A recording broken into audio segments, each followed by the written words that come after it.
प्राचीन इतिहास और मध्यकालीन इतिहास के जो क्वेश्चन की सीरीज है, जो प्रश्न और उत्तरों का ये श्रृंखला है, उसके तीसरे हिस्से में हमें उम्मीद करता हूँ आप 2 हिस्से आप देख चुके होंगे। और चलिए शुरू करते हैं। जो तीसरे हिस्से के प्रश्न हैं ये सारे प्रीवियस ईयर पर प्रश्न हैं। किसी न किसी एग्ज़ाम में एसएससी हो, स्टेट पीसीएस हो, स्टेट के एग्ज़ाम हो, वनडे एग्ज़ाम हो, सारे में पूछे गए हैं। उम्मीद करते हैं आप इन्हें देखेंगे और अपने एग्ज़ाम में सफलता प्राप्त करेंगे। चलिए देखते हैं। पहला प्रश्न है आपका, प्रसिद्ध चित्रकार जो थे, प्रसिद्ध चित्रकार दशावंत, दशावंत के चित्र कहाँ मिलते हैं? जो दशावंत और बसावंत थे, उन दशावंत के चित्र रजनामा में मिलते हैं। ठीक है, रजनामा में उनके चित्रों का उल्लेख है और वो मिलते हैं। संसार अस्थिर तथा क्षणिक है। क्षणिक भंगुरवाद के नाम से ज्ञात होने वाले इस विचार को सर्वप्रथम किसने प्रस्तुत किया? महात्मा बुद्ध ने। महात्मा बुद्ध ने इसे प्रस्तुत किया। महात्मा बुद्ध ने क्या कहा? संसार अस्थिर है तथा क्षणिक है। क्षणिक भंगुरवाद के नाम से ज्ञात होने वाले सर्वप्रथम विचार को दिया था महात्मा बुद्ध ने। मृगदाब जिसको सारनाथ कहते हैं, मृगदाब सारनाथ में बुद्ध के द्वारा प्रथम उपदेश किस नाम से जाना जाता है? तो बौद्धों में जो बुद्ध ने बौद्ध धर्म में जो सारनाथ में बुद्ध ने प्रथम उपदेश दिया था, उसको धम्म चक्र परिवर्तन बोला गया है। धम्म चक्र परिवर्तन इस नाम से जाना जाता है जो उपदेश को। ठीक है। अयोध्या में बाबरी मस्जिद का निर्माण किसने कराया? देखिए ये बहुत हाईलाइटेड क्वेश्चन है। हो सकता है किसी न किसी एग्जाम में 1-1.5 साल 2 साल में जरूर ये पूछा जाए कि अयोध्या में बाबरी मस्जिद का निर्माण मीर बाकी ने कराया था। ठीक है, मीर बाकी ने, बाबर ने नहीं कराया था। मीर बाकी जो कि एक कमांडर था बाबर का, उसने कराया था। टोडरमल किस क्षेत्र में योगदान के लिए ख्याति अर्जित की? टोडरमल ने भूमि सुधारों में, राजस्व में, ठीक है, भू राजस्व में बहुत अच्छा प्रबंधन, इसने मैनेजमेंट अच्छा किया, उसमें ख्याति अर्जित की। और ये अकबर के शासनकाल में थे। टोडरमल ने अपना योगदान जो दिया वो भूमि राजस्व प्रबंधन में दिया था। ठीक है। किस मुगल शासक का मकबरा भारत में नहीं है? तो याद रखिएगा जहांगीर का मकबरा जो है भारत में नहीं है, ये लाहौर पाकिस्तान में है। लाहौर में है, पाकिस्तान में। ठीक है, आगे देखते हैं। मोहम्मद बिन कासिम द्वारा सिंध पर विजय कब प्राप्त की गई? तो मोहम्मद बिन कासिम ने सिंध पर विजय जो है 712 ईस्वी में प्राप्त की थी। 712 ईस्वी में इसने सबसे पहले सिंध पर विजय प्राप्त की है। मोहम्मद गजनवी का दरबारी इतिहासकार कौन था? उतवी। मोहम्मद गजनवी का दरबारी इतिहासकार उतवी था। ठीक है, ये क्वेश्चन है। अगला देखते हैं। पुलकेशन द्वितीय की राजधानी कहाँ थी? ठीक है, पुलकेशन द्वितीय जो थे, जिसने हर्षवर्धन को हराया था, ठीक है, उनकी राजधानी जो थी वो वातापी में थी, वातापी में। ठीक है। मोहम्मद गौरी के किस दास ने बंगाल तथा बिहार पे विजय प्राप्त की थी? तो बंगाल पे पे विजय प्राप्त करने वाला जो उसका सेनापति था, मोहम्मद बिन बख्तियार खिलजी, जिसने नालंदा विश्वविद्यालय को जलाया था। और कहा जाता है कि वहाँ इतनी किताबें थी, 90 लाख से ऊपर किताबें लगभग थी, जो कि 6 महीने तक आग से जलती रही थी। तो यही बख्तियार खिलजी है जिसने आग लगाया था। ठीक है। आंध्र सातवंश जो आंध्र प्रदेश में था ये, तो वहाँ आंध्र सातवाहन वंश का कौन सा ऐसा शासक है जो वेणकंटक स्वामी इस नाम की उदाहरण दी? तो गौतमी पुत्र सातकर्णी, सबसे महान शासक इस वंश का था गौतमी पुत्र सातकर्णी। इसने अपने माता के नाम पे, ठीक है, अपने माता के नाम पे खुद को रिप्रेजेंट किया था।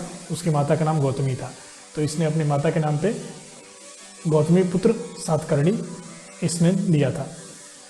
हर्ष के शासनकाल में भूमि कर कृषि उत्पाद का कितना भाग वसूला जाता था? कृषि उत्पाद जितना हो रहा है उसका कितना हिस्सा भूमि कर के रूप में सरकारी खजाने में जाता था? तो याद रखिएगा 1/6, 1/6 पार्ट जो था, जितना हिस्सा उत्पादन होता था, जितनी भूमि थी, उसका 1/6वां हिस्सा आपको देना होता था सरकारी खजाने में हर्षवर्धन के समय।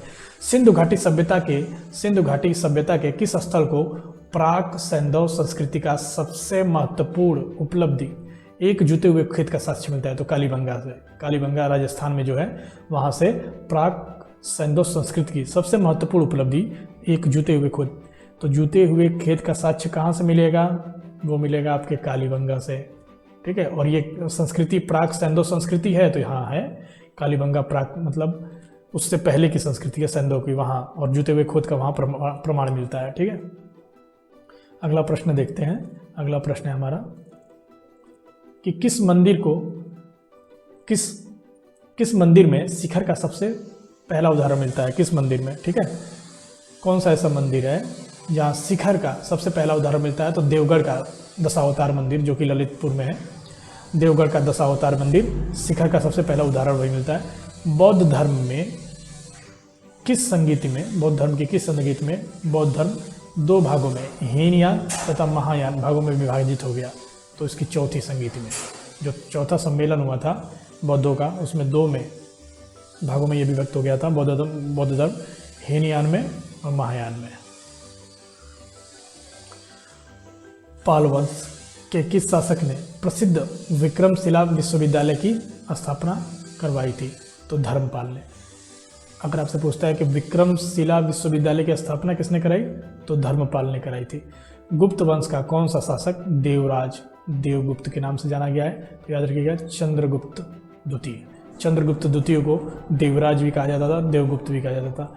लोधी वंश का किस शासक ने भूमि के लिए एक प्रमाणिक पैमाना गजे सिकंदरी, ठीक है, गजे सिकंदरी का प्रचलन कराया? गजे सिकंदरी एक माप था जिससे भूमि को मापा जाता था। तो ये किसने कराया था? सिकंदर लोधी ने। सिकंदर लोधी ने ये पैमाना दिया था जिसका नाम उसने गजे सिकंदरी रखा था और इससे भूमि का मापन होता था, ठीक है। अगला है सल्तनत काल में सदका क्या था? सदका किसको कहता था? तो सदका एक प्रकार का धार्मिक कर था। धार्मिक कार्य जो दिए जाते थे सल्तनत काल में उसको सदका कहते थे। सम्राट अकबर ने जैन धर्म के जैनाचार्य हरिविजय सूरी को उपाधि प्रदान की थी। तो वो उपाधि क्या थी? जगत गुरु। हरविजय सूरी जी को इसने जगत गुरु कहा था, ठीक है, जगत गुरु। आगे देखते हैं। अब उस्ताद मंसूर तथा अबुल हसन, ठीक है, उस्ताद मंसूर तथा अबुल हसन किस मुगल शासक के श्रेष्ठ कलाकारों में से एक थे? तो याद रखिएगा कलाकारी की जहाँ बात होगी, जहांगीर का काल सर्वश्रेष्ठ था। वहाँ जहांगीर स्वयं एक चित्रकार था और बहुत अच्छा चित्रकार था। उसने बस बोला गया है कि अगर कोई चित्रकार किसी आदमी की तस्वीर बनाए और उसमें आँख कोई और बनाया हो, कान किसी और ने बनाया हो, चेहरा किसी और ने बनाया हो, तो मैं देख के बता सकता हूँ कि आँख किसने बनाया, नाक किसने बनाया, आँख किसने बनाया। इतना ये उच्च दर्जे का चित्रकार था। होलकर ने अंग्रेजों से मंदसौर की संधि कब की थी? तो होलकर ने अंग्रेजों से मंदसौर की संधि 1818 में की थी। पेरिप्लस ऑफ द एरिथियन सी, ठीक है, पेरिप्लस ऑफ द एरिथियन सी में अरकामेंडू बंदरगाह किस नाम से जाना जाता था? अरकामेंडू बंदरगाह को पेडोक नाम से जाना जाता था। पेरिप्लस ऑफ द एरिथियन सी। अलाउद्दीन द्वारा निर्मित अलाई दरवाज़ा किस मस्जिद का प्रवेश द्वार है? तो कुबूत अल इस्लाम मस्जिद का। कुबूत अल इस्लाम मस्जिद का प्रवेश द्वार पे जो दरवाज़ा है उसको क्या बोलते हैं? अलाई दरवाज़ा। अकबर के अल्पायु होने के कारण 1556 से 1560 तक मुगल साम्राज्य के शासन की जिम्मेदारी किसके हाथों में थी? तो बैरम खां जो उसका संरक्षक था, बहुत ही कम समय में ये राजगद्दी पे बैठा था अकबर, तो वो बस नाम से बैठा था, बाकी सारा राज्य का कार्यभार बैरम खां देखता था। तो बैरम खां ने जिम्मेदारी संरक्षक के रूप में ली थी। अंतिम मुगल शासक कौन था? तो याद रखिए बहादुर शाह जफर, जिनकी मृत्यु रंगून में, म्यांमार में हो गई थी, रंगून में, ठीक है। अगला देखते हैं, अगला प्रश्न क्या है। बौद्ध धर्म ग्रहण करने वाली पहली महिला कौन थी? याद रखिएगा बहुत इंपॉर्टेंट क्वेश्चन है कि पहली महिला जो बौद्ध धर्म ग्रहण की थी, तो गौतमी नाम की एक महिला थी, बौद्ध भिक्षु थी, जिसने सबसे पहले बौद्ध धर्म को अपनाया था, ठीक है। श्रीमद् भगवद गीता में किस धर्म का प्रधान ग्रंथ है? किस धर्म का प्रधान ग्रंथ है? तो भागवत ग्रंथ का प्रधान ग्रंथ है। किस सातवाहन नरेश ने गाथा सप्तशती नामक महत्वपूर्ण कृति की रचना की? तो हाल ने क्या लिखा है? गाथा सप्तशती की रचना की है। और किस ये वंश के नरेश थे? तो सातवाहन वंश के नरेश थे। चित्रकूट शासक ने एलोरा के पर्वतों को काटकर प्रसिद्ध कैलाश मंदिर का निर्माण कराया। तो वो कौन था? तो कृष्ण प्रथम। कृष्ण प्रथम ने एलोरा के प्रसिद्ध पर्वतों को काटकर कैलाश मंदिर का निर्माण कराया था। चोल शासक किस धर्म के अनुयायी थे? तो शैव धर्म के अनुयायी थे चोल शासक। ठीक है। किस युद्ध को जीतने के पश्चात शेर शाह ने दिल्ली में अफगान सत्ता का जो नींव रखी, उसकी स्थापना की अफगानों का, क्योंकि शेर शाह अफगानी था, तो जब जीत गया वो दिल्ली पर अफगान सत्ता स्थापित कर दी। तो चौसा का युद्ध, इसने हुमायूं को हराया था। आलमगीर टीला, आलमगीर टीला जो था 1958 में पता लगा था, कहाँ पे है? तो आलमगीर टीला जो है उत्तर प्रदेश के मेरठ जिले में है। एहोल अभिलेख का संबंध किस शासक से है? तो पुलिकेशन द्वितीय ने, जिसने हर्षवर्धन को हराया था। वो हर्षवर्धन जो प्रयागराज में हर 5वें वर्ष धार्मिक सम्मेलन का आयोजन करता था, उसको हराया था। और उसका अभिलेख जो पुलिकेशन द्वितीय है, उसका जो एहोल का अभिलेख है उससे संबंधित है, उसके बारे में चर्चा करता है वो।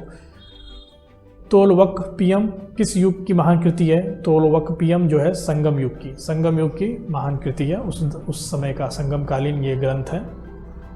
ठीक है।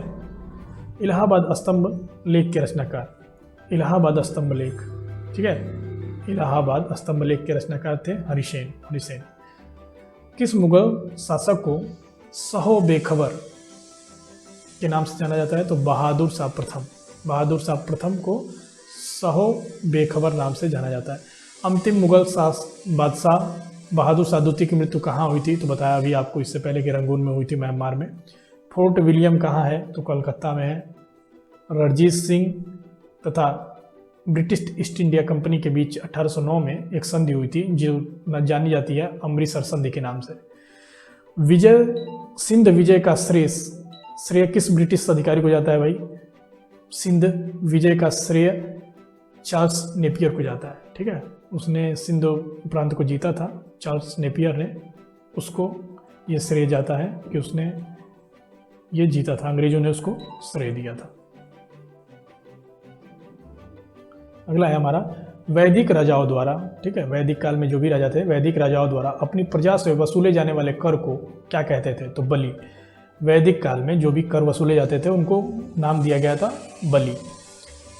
संगम युग का ग्रंथ मणि मेकले किस धर्म की श्रेष्ठता का प्रतिपादित करता है? तो बौद्ध धर्म को। संगम युग का एक ग्रंथ है मणि मेकले, ये बौद्ध धर्म की श्रेष्ठता को बताता है।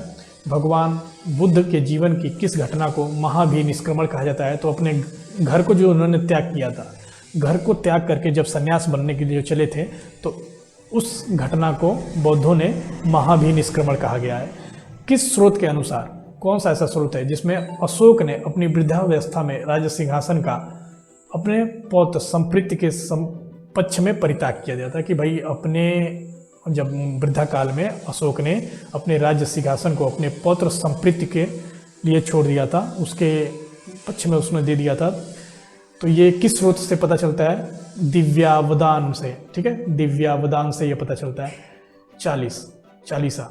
40 अमीरों का समूह जो था, तुर्क 40 अमीरों का समूह था, इसको नष्ट करने वाला बलबन था। तो उसका विनाश किसने किया? बलबन ने किया था। हैदराबाद नगर का संस्थापक कौन है? तो मोहम्मद अली कुतुब शाह हैदराबाद का इसने स्थापना की थी। चांद बीबी का विवाह किस राज्य में किस सुल्तान के, ठीक है, किस सुल्तान के साथ हुआ था? तो चांद बीबी जो थी, इनका विवाह बीजापुर, ये बीजापुर है, बीजापुर के अली आदिल शाह के साथ हुआ था। अली आदिल के साथ चांद बीवी का विवाह हुआ था। सुप्रसिद्ध कृति तबकात ए अबकरी किसकी रचना है? तो ख्वाजा निजामुद्दीन अहमद की रचना है तबकात ए अबकरी। सामवेद में गाने वाले विशेषज्ञों को क्या कहते थे? तो उद्धाता कहते थे। सामवेद में जो भी गाने वाले हैं विशेषज्ञ थे, उनको उद्धाता कहते थे। जैन साहित्य को किस नाम से, आगम नाम से जाना गया है? जैन साहित्य को आगम नाम दिया गया है। अधिकांश विद्वानों के अनुसार सिंधु घाटी की सभ्यता के निर्माता थे तो सिंध घाटी के सभ्यता के निर्माता द्रविड़ थे, द्रविड़। संगम काल में राजा के जन्मदिन को क्या कहा जाता था? तो पेरुनल कहा जाता था। पेरुनल, संगम काल के जो भी राजा थे उनके जन्मदिन, जन्मोत्सव को पेरुनल कहा जाता था। याज्ञवल्क्य स्मृति टीका किसने लिखी है? तो याज्ञवल्क्य स्मृति टीका जो थी है, याज्ञवल्क्य स्मृति टीका विज्ञानेश्वर ने लिखी है, विज्ञानेश्वर। कश्मीर का अकबर किसे कहा गया? तो जैनुल आबदीन को कहा गया। उसके प्रशासन को देख के, उदारवादी नीति को देख के उसको कश्मीर का अकबर बोला गया। नाम था जैनुल आबदीन। बाबर की आत्मकथा तुजुक ए बाबरी किस भाषा में है? तो तुर्की भाषा में है। तुजुक ए बाबरी किस भाषा में है? तो तुर्की भाषा में है। आगे देखते हैं कि ईस्ट इंडिया कंपनी को बंगाल तथा बिहार की दीवानी किस मुगल सम्राट ने प्रदान की? वो मुगल सम्राट का नाम बताइए जिसने ईस्ट इंडिया कंपनी अंग्रेजों को बंगाल और बिहार की दीवानी दी थी? तो शाह आलम द्वितीय ने, शाह आलम द्वितीय ने बंगाल और बिहार की दीवानी ईस्ट इंडिया कंपनी को दी थी। ऋग्वेद में दस्यु शब्द का प्रयोग किसके लिए आया है? तो अनार्यों के लिए आया है। अनार्य जो थे उनको दस्यु शब्द से संबोधित करते थे। संगम युगीन साहित्य किस शैली में लिखा गया है? तो काव्य शैली में। संगम काल में संगम युगीन जो भी ग्रंथ हैं, जो भी साहित्य मिलते हैं वो काव्य शैली में मिलते हैं। गौतम बुद्ध के समय पाटलिपुत्र का सम्राट कौन था? तो बिंबिसार था। गौतम बुद्ध के समय जो बिंबिसार था वो पाटलिपुत्र का उस समय का राजा था, उस समय का सम्राट था। चंदावर का युद्ध किसके किसके बीच हुआ था? तो मोहम्मद गौरी और जयचंद्र के बीच हुआ था चंदावर का युद्ध। ठीक है। परमार वंश की राजधानी कहाँ थी? तो परमार वंश की राजधानी धारा नगरी थी। महाबलीपुरम स्थित 7 रथों के मंदिर का निर्माण किसने कराया? तो नरसिंह वर्मन प्रथम ने। नरसिंह वर्मन प्रथम ने रथ मंदिरों का निर्माण कराया। और रथ मंदिर कितने हैं? तो रथ मंदिर 7 हैं। तहकीक ए हिंद ग्रंथ की रचना किसने की? क्या नाम है? तहकीक ए हिंद। इसकी रचना अलबरूनी ने की है। अलबरूनी ने किस ग्रंथ की रचना की? तहकीक ए हिंद। ठीक है। दीवान ए कोही, दीवान ए कोही की स्थापना किस सुल्तान ने की? तो मोहम्मद बिन तुगलक ने की थी दीवान ए कोही। ठीक है। कृषि विभाग से संबंधित विभाग था। दीवान ए कोही की स्थापना मोहम्मद बिन तुगलक ने की थी।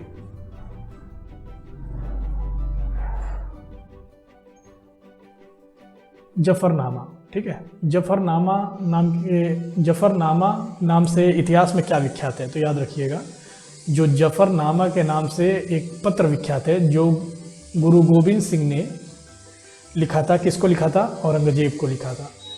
और उस पत्र का नाम दिया गया जफरनामा। ठीक है। जफरनामा औरंगजेब को लिखा गया पत्र है जो गुरु गोविंद सिंह जी ने लिखा था। आर्यों के पूर्व की ओर प्रसार का अभियान कराने वाली अग्नि वैश्वानर तथा विदेद माधव की कथा का उल्लेख किस ग्रंथ में मिलता है? तो सत्यपथ ब्राह्मण में। सत्यपथ ब्राह्मण में क्या मिला गया है कि आर्यों की पूर्व की ओर प्रसार का अभिज्ञान कराने वाली अग्नि वैश्वानर तथा विदेह माधव की कथा का उल्लेख है। ऋग्वेद में सबसे अधिक मंत्र किस देवता को लिखे गए हैं? तो इंद्र के लिए लिखे गए हैं। ऋग्वेद में सबसे अधिक मंत्र जो है इंद्र के लिखे गए हैं। निषाद, जो निषाद है उसका उल्लेख सबसे पहले किस ग्रंथ में मिलता है? तो यजुर्वेद में। निषाद शब्द का जो भी पहली बार उल्लेख हुआ है यजुर्वेद में हुआ है। खानवा के युद्ध में मेवाड़ को पराजित करने वाला शासक कौन था? तो बाबर था। बाबर ने मेवाड़ को पराजित किया था खानवा के युद्ध में। ठीक है। अगले प्रश्न की तरफ चलते हैं। लॉर्ड डलहौजी की अपहरण नीति के अंतर्गत सर्वप्रथम किस राज्य को अंग्रेजी के शासनकाल में मिला लिया गया था या किस साम्राज्य को अंग्रेज के अधीन कर दिया गया था? लॉर्ड डलहौजी की कौन सी नीति थी? अपहरण, doctrine of lapse. Doctrine of lapse. तो सतारा वो सबसे पहला राज्य था जो इस नीति के तहत, डॉक्ट्रिन ऑफ लेप्से नीति के तहत सबसे पहले अंग्रेजों ने अपने में मिला लिया था। भारत में स्थानीय स्वशासन का प्रारंभ किसने किया? तो लॉर्ड रिपन। जो भी स्थानीय स्वशासन आज भी है वो उसी समय के शुरू किया गया था। और ये मूलभूति जो शुरू किया गया था वो उसने लॉर्ड रिपन ने शुरू किया गया था। स्थानीय स्थानीय लेवल पे खुद का स्वशासन होना चाहिए। जैसे आज भी अब गांव में प्रधान का चुनाव होता है, ब्लॉक प्रमुख का, ये तो स्थानीय निकाय होते हैं ये। मध्यकालीन इतिहास का सर्वाधिक विवादास्पद शासक किसे माना गया है? तो मोहम्मद बिन तुगलक को। इसने सांकेतिक मुद्रा का प्रचलन किया था जो कांसे से बने हुए होते थे, ठीक है। तो मोहम्मद बिन तुगलक को सर्वाधिक विवादास्पद शासक माना गया है। सबसे पढ़ा लिखा भी यही था शासकों में। मौर्य सम्राट के शासनकाल में प्रांतों की संख्या 5 थी। मौर्य सम्राट अशोक के शासनकाल में प्रांतों की संख्या 5 थी। तक्षशिला किस प्रांत की राजधानी थी? तो उत्तरापथ। उत्तरापथ की राजधानी क्या थी? तक्षशिला थी। और ये 5 टोटल राज्य थे सम्राट अशोक के शासनकाल में। अजंता की कौन सी गुफा सर्वाधिक प्राचीन है? तो जिसमें 16 बौद्ध उपासकों की स्तूप की तरफ आगे बढ़ते चित्रित किया गया है। तो गुफा नंबर 9 जो कि सबसे प्राचीन है। गुप्त प्रशासन में गज सेना का अध्यक्ष कहा जाता था। तो महापीलुपति कहा जाता था, जो कि जो हाथियों के सेना का अध्यक्ष होता था, सबसे ज़्यादा मतलब सबसे प्रमुख होता था गज सेना का, उसको बोला गया महापीलुपति। और ये गुप्त प्रशासन में ऐसा था। वराहमिहिर द्वारा रचित वृहत संहिता को चालुक्य वंश में किस जाति का माना गया है? तो वृहत संहिता में चालुक्य वंश को शुल्क जाति का माना गया है, ठीक है। राष्ट्रकूट राजवंश जो था,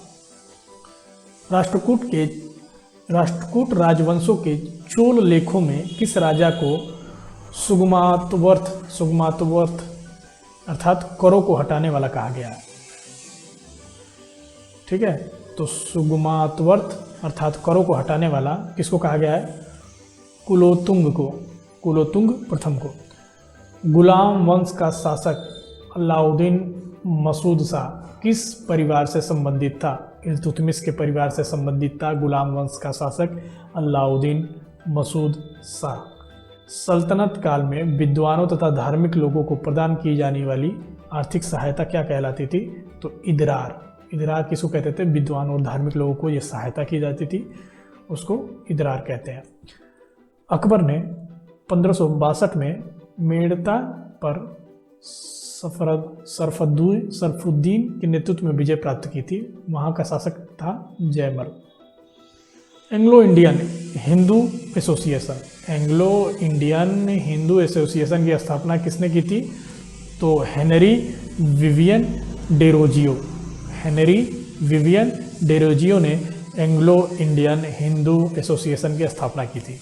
तो इसी के साथ हमारे तीसरे पार्ट की लास्ट क्वेश्चन था ये ख़त्म होते हैं। उम्मीद करता हूँ आपको पसंद रहेंगे। अगर आप चाहते हैं कि ऐसे प्रश्नों की श्रृंखला आगे बढ़ती रहे तो आपको बताइएगा कैसा लगा, और ये भी बताइएगा कि अगर हम ऐसे ही प्रश्नों की श्रृंखला किसी और सब्जेक्ट की शुरू करना चाहें तो वो किस सब्जेक्ट को आप सुझाव दीजिएगा।